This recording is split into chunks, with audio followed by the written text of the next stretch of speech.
Bonjour les Sakura, c'est Morgan. On se retrouve pour une nouvelle chronique, nouvelle version du Weekly Shonen Jump.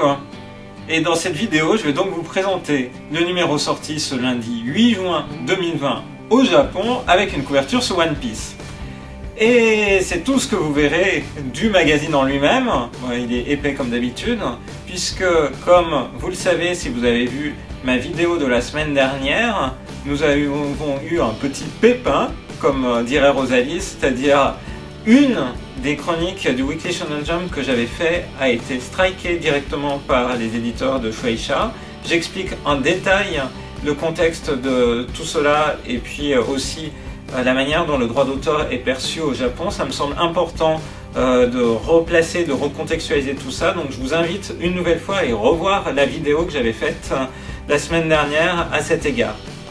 Donc désormais, je vais continuer, en tout cas je vais tenter de continuer de vous faire des présentations régulières du Weekly Shonen Jump, mais sans vous montrer le contenu. Certains d'entre vous m'ont encouragé à faire ça, je vous en remercie en disant, je me rappelle bien dans vos commentaires, que vous trouviez que les commentaires que je pouvais apporter sur le Weekly Shonen Jump étaient la raison qui vous faisait regarder ces vidéos plutôt qu'en lui-même le fait de vous montrer des planches. Eh bien, je vais essayer d'être à la hauteur et en tout cas de vous tenir en haleine suffisamment longtemps, en tout cas avec suffisamment de passion pour que vous retrouviez le même plaisir à suivre ces chroniques. Donc ce numéro du Weekly Shonen Jump marque le retour de One Piece après une pause d'une semaine. One Piece fait la couverture et fait aussi du coup l'entrée du magazine cette semaine. Et en même temps, il y a de la promotion pour des stickers sur l'application Line et un partenariat entre la franchise Line Creators qui permet à tous les créateurs de proposer des stickers, donc des vignettes dans Line et avec One Piece. Donc c'est ce qui est mis en avant et ensuite on a une double planche couleur du manga. En même temps, One Piece est mis à l'honneur aussi au niveau musical puisqu'il y a un album de cover qui vient de sortir. Donc il est disponible depuis fin mai au Japon et par exemple il est disponible aussi sur Apple Music. Donc vérifiez si cet album de cover est disponible sur les outils de streaming que vous pourriez utiliser légalement. En tout cas, moi j'ai pu commencer à l'écouter et ça m'intéressait notamment parce que deux youtubeurs parmi les plus connus du Japon font une cover de We Are, donc les deux frères Hikakin et Seikin. Donc c'est quelque chose que j'ai trouvé plutôt sympathique à découvrir à cette occasion. Dans ce Weekly Shonen Jump, du coup, ce qui est notable, c'est aussi, ça y est, le retour de Dragon Quest Dai no Daiboken, alias Fly, tel qu'on l'a connu en dessin animé en France. Le retour, là, pour l'instant, avec des pages de promotion, puisque si vous avez suivi l'actualité autour du Jump ou plus globalement de Shueisha, vous savez que la série Dragon Quest Dai no Daiboken revient avec un remake complet de l'anime à partir d'octobre. Mais pas seulement un remake de l'anime, puisqu'il va y avoir 3 jeux vidéo, un jeu vidéo sur téléphone portable, un jeu vidéo sur console, Switch, PlayStation, et enfin un jeu d'arcade. Je m'arrête une seconde sur la côté jeu d'arcade parce que ça me semble important de préciser que ce jeu d'arcade Dragon Quest va être similaire au jeu d'arcade qu'il y a dans les magasins d'électronique par exemple au Japon autour de Dragon Ball Heroes ou encore de Pokémon. Ça situe tout de suite la démarche éditoriale de Shueisha par rapport à Dragon Quest Dai no Daiboken, c'est-à-dire faire vraiment revivre la licence vis-à-vis d'un public jeune. S'ils avaient voulu faire vivre la licence plutôt près du public des anciens fans, ils s'y seraient pris autrement.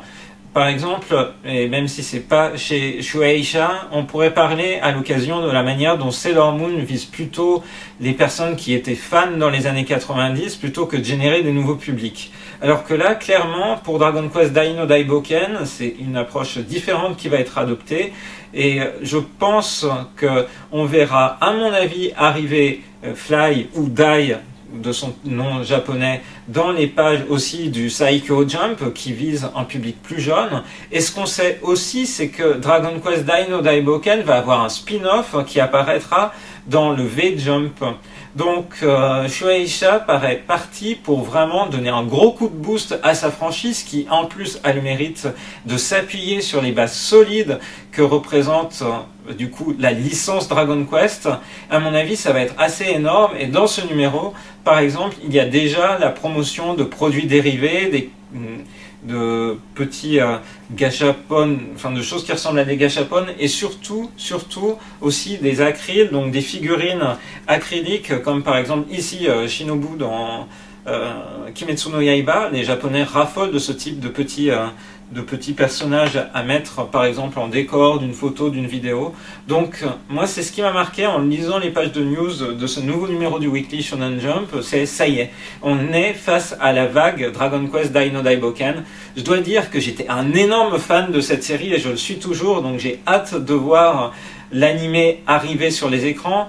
Il sera diffusé à la télévision japonaise évidemment, et puis j'espère aussi que le manga aura l'occasion d'avoir une réédition de qualité en France. En tout cas au Japon, on le sait déjà, au cours de l'année à venir il va y avoir une édition de luxe qui va sortir autour de cette série là, donc c'est vraiment une très bonne nouvelle pour tous les fans de Dragon Quest Dai no Daiboken, et je pense que si l'anime est correctement refait, il peut vraiment générer des nouveaux fans, de la même manière que le lancement de Dragon Ball Kai avait permis aussi à de nouveaux fans de s'intéresser à Dragon Ball. Et on se souvient, après Dragon Ball Z Kai, on a eu du coup le premier film qui faisait appel à Beerus, puis ensuite on a eu plein d'autres choses, donc une grosse actualité. Donc c'est vraiment quelque chose qui me paraît notable à signaler par rapport à ce jump.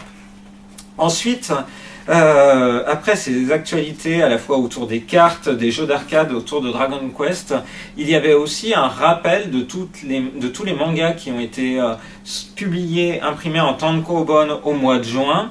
C'est l'occasion pour moi de faire un tout petit arrêt. On n'a pas encore les chiffres consolidés de vente tels qu'ils apparaîtront dans l'Oricon, le top qui fait le classement des meilleures ventes de mangas sur la semaine précédente. Mais on sait par contre déjà quelques tendances d'après les sites web où les mangas sont mis en vente. Donc beaucoup d'éléments de librairie qui sont mis en avant.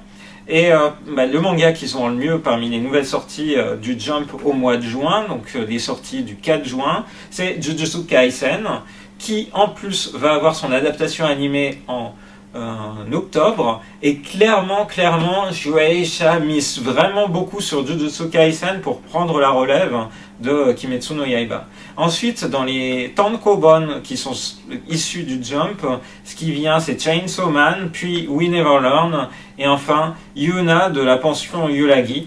Et ensuite, toutes les nouvelles séries qui ont pu être lancées, par exemple, la nouvelle série qui se comporte le mieux ce mois-ci dans des nouvelles parutions, c'est Mashle, qui a d'ailleurs depuis peu un compte Twitter, donc si vous voulez découvrir plus en détail la manière dont la série est mise en avant au Japon, c'est l'occasion. Et enfin, on a de la publicité pour le Jump SQ, qui est sorti en même temps que le Saikyo Jump la semaine dernière. Jump SQ qui fait sa couverture sur Blue Exorcist, qui fête les 10 ans de parution du manga. 10 ans, c'est incroyable. Ensuite, on a l'ensemble des titres qui paraissent dans le Jump. Donc on va regarder un tout petit peu l'ordre dans lequel ça paraît. On a donc One Piece qui a fait la couverture. Et après One Piece, c'est The Promised Neverland, dont on promet la semaine prochaine un Cho Climax qui devrait, selon toute vraisemblance, marquer la fin de la série. Donc là, on sent que on approche vraiment de la fin. C'est un sale coup pour le Jump, en tout cas pour Shueisha, parce qu'il y a beaucoup de séries à succès qui se terminent les unes après les autres. En l'occurrence, on a eu Kimetsu no Yaiba, on va avoir du coup The Promised Neverland, dont on sait que dans le Saikyo Jump, c'est pas marqué que c'est le Cho Climax, mais c'est marqué que c'est marqué Last en katakana. Donc on peut imaginer c'est vraiment on approche de la fin, voire c'est la fin officiellement. Et puis, dans le même temps, on a dans ce numéro-là Yuna de la pension Yulagi qui se termine. Donc on a toute une génération de mangas qui va vers la fin. Et pour Haikyuu, c'est pareil. Sans spoiler, on sent à la fin du chapitre de cette semaine, d'ailleurs c'est même dit, que ça ne devrait plus durer très longtemps. Donc c'est Promised Neverland qui est ensuite en deuxième position, puis My Hero Academia, et on continue par Dr. Stone, Black Clover, et après Black Clover, on a Haikyuu. Dans ce numéro du Weekly Shonen Jump, il y a Haikyuu qui est mis à l'honneur avec des planches de stickers. Vous savez, je vous en ai déjà parlé dans une précédente chronique.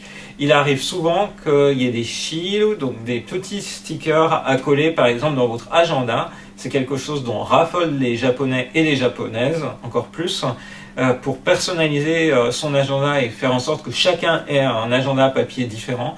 Et du coup, il y a ce bonus-là qui explique aussi pourquoi ce numéro-là est à 290 yens et non pas à 270 yens qui est d'habitude le prix de base. Donc après ces éléments autour de Haikyuu, autour de Jujutsu Kaisen, on a la nouvelle série Time Paradox Ghostwriter, qui est toujours aussi passionnante sur l'univers du manga. Elle a peut-être le potentiel pour rester un peu durablement dans le Weekly Shonen Jump. Et on poursuit avec du coup Yuna de la pension Yulagi, qui est une série éditée en France chez Pika, qui fait beaucoup de fanservice, mais en tout cas qui se conclut avec une information importante, c'est le fait qu'il va y avoir une OAV, donc une nouvelle adaptation animée de ce manga-là pour la sortie du dernier tome qui devrait intervenir à la fin de l'année. Donc les auteurs du Jump, généralement dans ce numéro-là, tirent leur chapeau, comme c'est souvent le cas quand une série se termine, à l'auteur de la pension Yulagi, de Yuna de la pension Yulagi, série qui se termine. Ensuite, du coup, on a des séries plutôt récentes comme Bone Collection, Mitama Security. Forcément, on a beaucoup de séries récentes maintenant, vu le nombre de séries qui se terminent ou qui se sont terminées. Du coup, Undead Unlock, Molly King, Chainsaw Man. À noter qu'on a un one-shot dans ce numéro, un one-shot qui s'appelle Freaks, puis après Chainsaw Man, Masholo, qui me paraît plutôt pas trop mal marché, puis We Neverland, dont j'ai évoqué auparavant le fait que le manga était plutôt dans le top 3 des ventes pour ce qui est des titres Shueisha au mois de juin. Évidemment, parmi les nouveautés, il n'y avait pas de nouveautés Kimetsu no Yaiba au mois de juin. La prochaine nouveauté Kimetsu no Yaiba, c'est au mois de juillet. Donc il y a encore, c'est à relativiser. Le line-up du mois de juin était un peu plus faible. D'ailleurs, même The Promised Neverland, dont le tome 19 devait sortir au mois de juin, a été repoussé au mois de juillet. Et We Neverland, qui aborde du coup une héroïne différente dans l'ensemble des routes qu'il envisage. J'ai trouvé l'épisode plutôt sympa cette semaine. Ensuite, on a Mission Yosaku la Family, Actage, A Gravity Boys, et puis Guardian of the Witch, qui semble aller vers sa fin. Série qui va être du coup terminée sans doute en une vingtaine de chapitres, puisque à la fois dans sa vente en format tankobon et dans son classement dans le Jump, elle termine tout le temps à la fin, où elle est très souvent plutôt vers la fin. Donc on est sur un line-up classique. One Piece est de retour, ce qui est plutôt une bonne nouvelle. Par ailleurs, au niveau des animés, on est toujours sur de la rediffusion pour l'instant. Il faudra attendre le mois de juillet, à mon avis, pour que des nouveaux animés, enfin plutôt exactement que les animés tirés de manga du Jump soient l'occasion de proposer des épisodes inédits. Mais on voit que le Japon, sortant progressivement de l'état d'urgence, fait en sorte que la production et les originaux animés ou de séries reviennent. Par exemple, ça y est, l'animé de Pokémon a repris hier, et on sait aussi, par exemple, sur les séries de Super Sentai, comme sur la série de Super Sentai Kill la Major, ou encore sur Kamen Rider, les tournages ont repris. Donc on va avoir une situation qui va se débloquer dans les prochains mois, au moins au niveau des séries animées, parce que par contre, pour ce qui est des sorties cinéma, on est toujours sur le grand flou de savoir comment et dans quelle mesure les cinémas rouvrent, et aussi surtout quelle est l'adhésion des spectateurs au fait d'aller au cinéma. Donc ça fait partie des grands mystères à résoudre. Mais en tout cas, pour les séries animées, on sait ce qu'il en est, de la même manière que pour les jeux vidéo, où on a une reprise progressive de l'actualité. Et puis, dans ce jump, au-delà de tout ça, et au-delà du côté The Promised Neverland arrive vers la fin, il y a une information importante qui est l'arrivée de beaucoup de nouvelles séries dans le jump au cours du mois de juin. Et ça commencera dès la semaine prochaine avec l'auteur de Tola Bolu, donc qui va arriver avec une nouvelle série qui, à mon avis, sera encore un peu dans la comédie romantique, fanservice, peut-être aventure, qui s'appelle Ayakashi Triangle. Donc avec le beau triangle qui apparaît dans le titre, on imagine qu'on peut avoir du coup des surprises. D'ailleurs, dans l'annonce du manga, c'est marqué que c'est quelque chose qui sera Doki Doki, donc qui fait palpiter le cœur. Donc le retour de Yabuki Kentaro, l'auteur, comme je le disais auparavant, de To Love Lu, mais il avait aussi réalisé de manière beaucoup plus récente l'adaptation en manga de Darling in the Franxx, un animé original qu'on avait adoré avec Rosalis et qui avait eu dans la version numérique du Jump une adaptation en manga. Et par ailleurs, on va avoir du coup semaine après semaine, dans le numéro 29, dans le numéro 30, dans le numéro 31 du Jump, à chaque fois une nouvelle série qui démarre.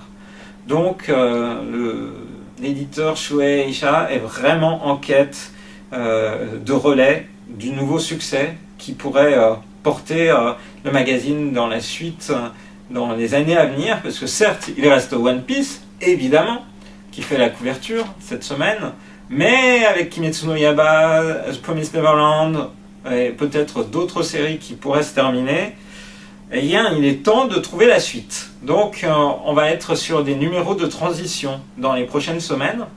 On va terminer par le mot des auteurs. À la fin, j'aime toujours lire les mots des auteurs, c'est assez intéressant. Et bon, du coup, on a globalement des auteurs, comme je disais auparavant, qui félicitent le créateur de Yuna, de la pension Yulagi.